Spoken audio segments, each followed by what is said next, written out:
காயா கனியா. முருகன் என்றொரு சிறிய பையன் இருந்தான். அவன் ஒரு நாள் சின்ன தள்ளுவண்டியை வைத்து விளையாடி கொண்டிருந்தான்.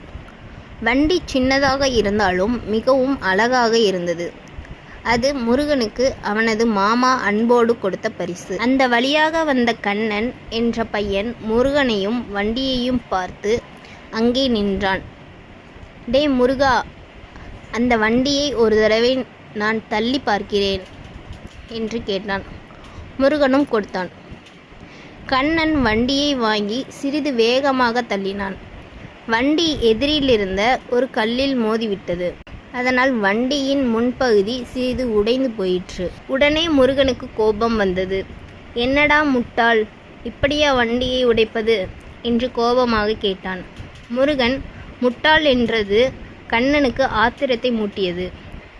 மடையன் மாதிரி பேசாதே, உன் வண்டிதான் மோசம் என்றான். இருவரும் சண்டை போட்டு கொண்டார்கள். தடியன் பொடியன் என்று ஒருவரை ஒருவர் திட்டிக் கொண்டார்கள். இதையெல்லாம் மேலிருந்து வள்ளுவர் பார்த்து கொண்டிருந்தார். உடனே அவர்கள் இருவரையும் வீட்டிற்கு அழைத்தார்.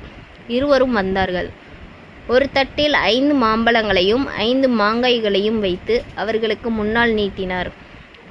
ஆளுக்கொன்று எடுத்து கொள்ளுங்கள் என்று சொன்னார்.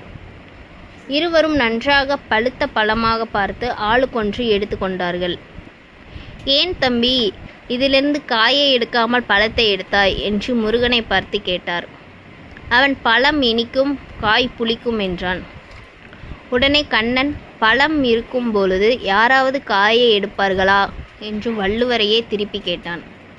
வள்ளுவர், உண்மைதான், இனிக்கின்ற பழம் இருக்கும் பொழுது புளிக்கின்ற காயை யாரும் விரும்ப மாட்டார்கள்.